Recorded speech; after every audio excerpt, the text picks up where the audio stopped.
بنو کې د رحمان ادبي ملګری ټولنې لخوا د خوږژبې شاعر یوسف خان مستیوال د 2 کتابونو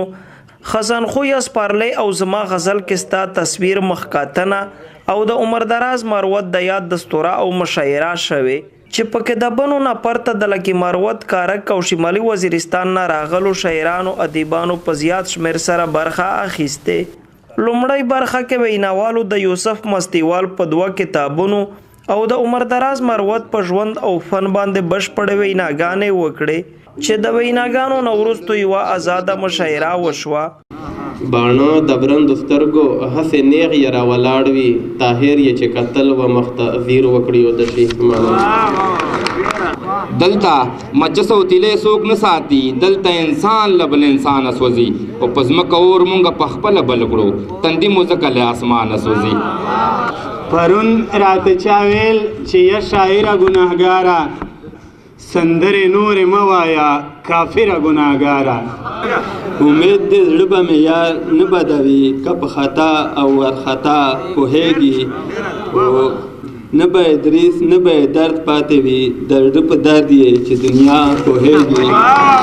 په دې موقع شاعر ادیب او قانون پوه افتخار درانی وویل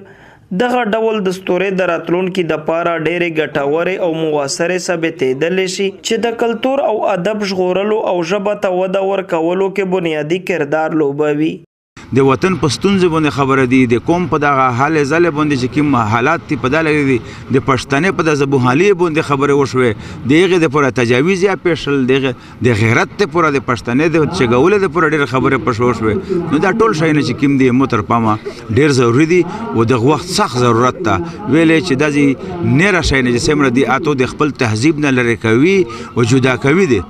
یو دغه نمونه مجلسینه دغه نمونه نوستي دغه نمونه اجلاسینه غونډې کیمې دي دا میږ د خپل تهذیب سره نږدې کوي د میږ خپل چې کوم روایات دي رواجونه مې دي میږ دستور ده هغه ته مې ورنږدې کوي او میږ په دا باندې ډېر